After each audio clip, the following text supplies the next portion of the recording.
আসসালামু আলাইকুম, সবাই কেমন আছেন? আশা করি অনেক অনেক ভালো আছেন। আমার পাশে আপনারা দেখতে পাচ্ছেন, এটা হচ্ছে একটা ফ্রিজ।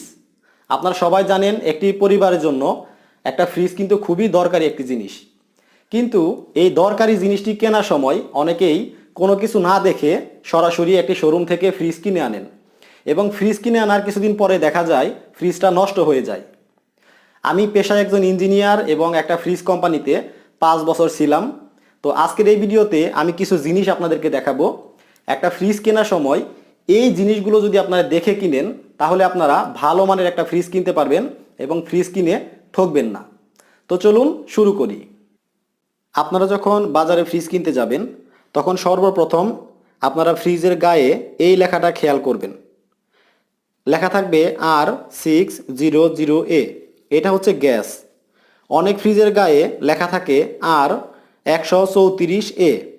যে ফ্রিজের গায়ে R134A লেখা থাকবে, ওই ফ্রিজটা আপনারা কখনোই কিনবেন না।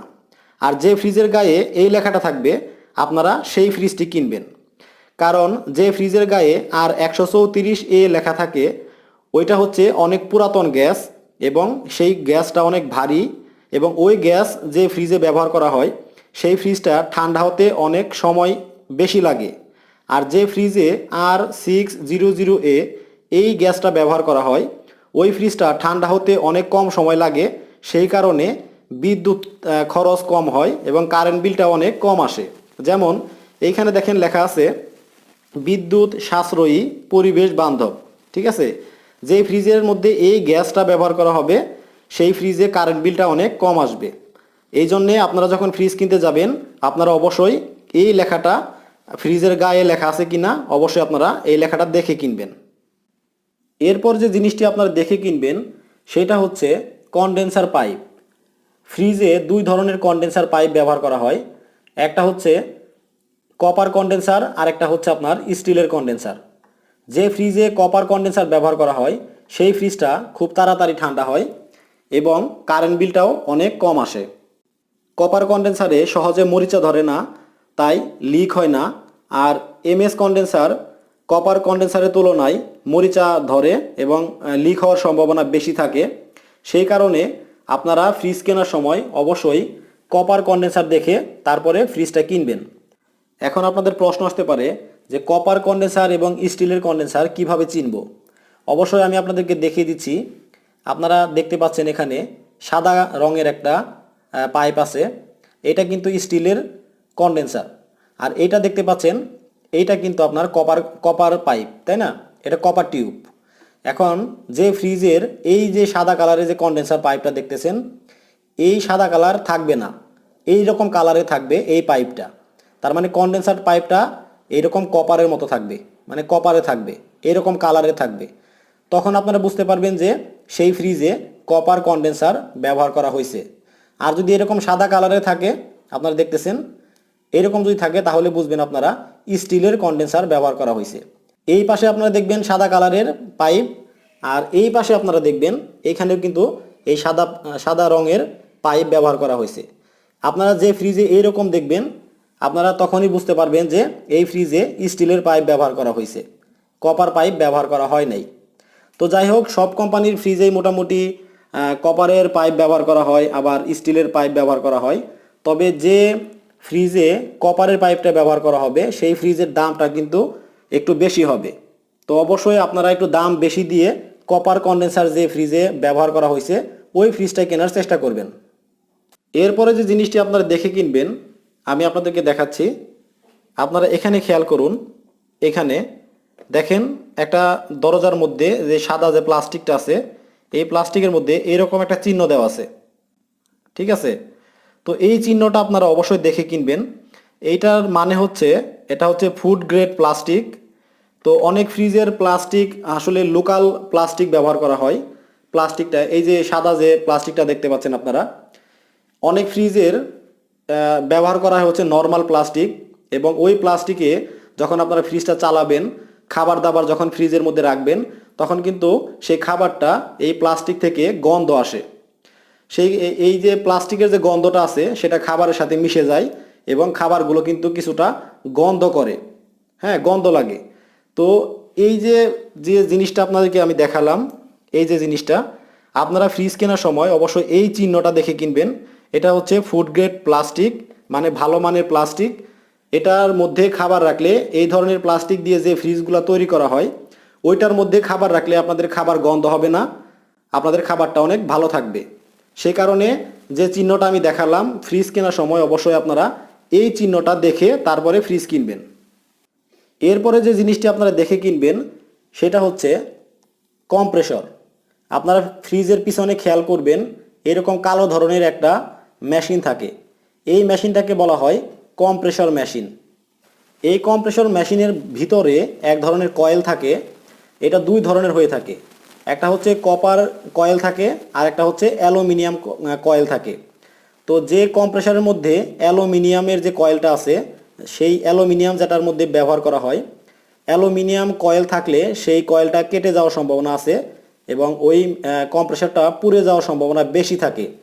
এবং যে কম্প্রেসরের মধ্যে কপারের কয়েল ব্যবহার করা হয় ওই কম্প্রেসরটা কিন্তু অনেক টেকসই হয়, সহজে পুড়ে যায় না।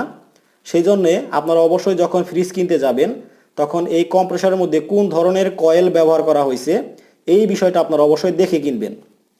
তো যেটার মধ্যে কপারের কয়েল ব্যবহার করা হয়েছে সেই কম্প্রেসর মেশিন সহ ওই ফ্রিজটা আপনারা কেনার চেষ্টা করবেন। এখন আপনাদের প্রশ্ন আসতে পারে কিভাবে বুঝবো যে এটা কপার কয়েল নাকি অ্যালুমিনিয়াম কয়েল।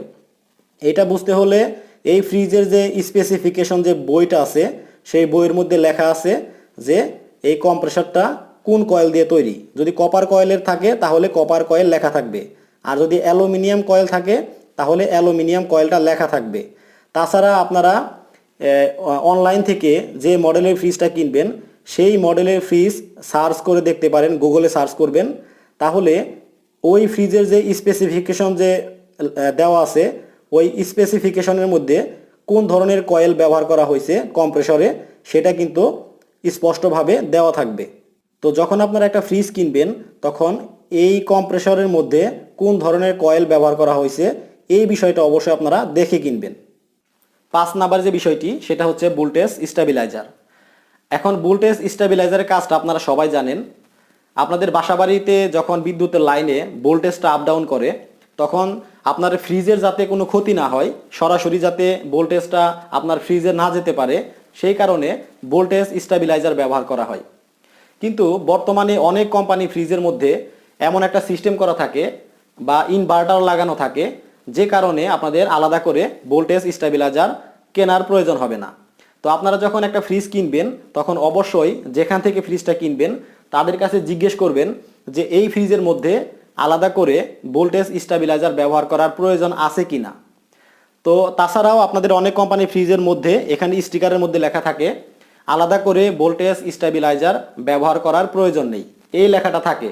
আপনারা যখন ফ্রিজ কিনবেন অবশ্যই এই লেখাটা দেখে কিনবেন, অথবা আপনারা যেখান থেকে ফ্রিজটা কিনবেন তাদের কাছে জিজ্ঞেস করবেন এই ফ্রিজের মধ্যে আলাদা করে ভোল্টেজ স্টেবিলাইজার ব্যবহার করতে হবে কি না। তো এই বিষয়টা আপনারা ফ্রিজ কেনার সময় অবশ্যই দেখে কিনবেন। এরপরে যে জিনিসটি আপনারা দেখে কিনবেন সেটা হচ্ছে আপনারা যে ফ্রিজটা কিনবেন আপনারা খেয়াল করবেন ওই ফ্রিজটার ডিপ কম্পার্টমেন্টটা উপরে নাকি ডিপ কম্পার্টমেন্টটা নিচে। যে ফ্রিজের ডিপ নিচে থাকবে আপনারা এই ধরনের ফ্রিজ কেনার চেষ্টা করবেন।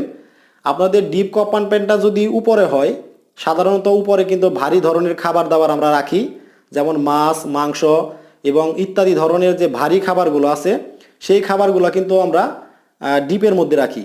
এখন আপনার যে ফ্রিজটা কিনবেন সেই ফ্রিজটা যদি ডিপ অংশ যদি উপরে হয় তাহলে ধরেন যে যখন আপনার মাছ মাংস রাখবেন সেই মাছ মাংস কিন্তু শক্ত হয়ে যাবে, বরফে শক্ত হয়ে যাবে। যখন আপনার বাড়ির কেউ যদি সেই যদি ডিপটা আপনার উপরে হয় সেখান থেকে যদি মাছ মাংস বের করতে যায় হঠাৎ করে আপনার পায়ে পড়ে যেতে পারে। হ্যাঁ, পায়ে পড়ে গিয়ে আপনার পায়ে কিন্তু মানে তার পায়ে কিন্তু আঘাত পেতে পারে। সেই কারণে যে ফ্রিজটার উপরে ডিপ আছে আপনারা ওই ফ্রিজটা কিনবেন না। যে ফ্রিজটার নিচে আসলে ডিপ অংশ থাকে ওই ফ্রিজটা কেনার চেষ্টা করবেন। আর সাধারণত আমি একটা উদাহরণ দিলে আপনারা বুঝতে পারবেন, আপনারা যখন একটা বিল্ডিং তৈরি করেন ফাউন্ডেশনটা কিন্তু আপনার নিচে করেন, তাই না? সেই কারণে আপনারা যেহেতু ভারী খাবার দাবারগুলো আপনারা নিচে রাখবেন মাছ মাংস, সেহেতু যে ফ্রিজের ডিপ কম্পার্টমেন্টটা নিচে সেই ধরনের ফ্রিজ আপনারা কেনার চেষ্টা করবেন। তো আমি যে জিনিসগুলো আপনাদেরকে দেখালাম আপনারা যদি একটা ফ্রিজ কেনার সময় এই বিষয়গুলো দেখে কিনেন তাহলে আমি আশা করি আপনারা 100% ভালো মানের একটা ফ্রিজ কিনতে পারবেন। তো ভিডিওটি যদি ভালো লেগে থাকে তাহলে ভিডিওতে একটা লাইক দিবেন। আপনারা যদি কোথাও বুঝতে না পারেন তাহলে কমেন্ট বক্সে কমেন্ট করবেন, আমি আপনাদেরকে কমেন্টে অ্যান্সার দেওয়ার চেষ্টা করব।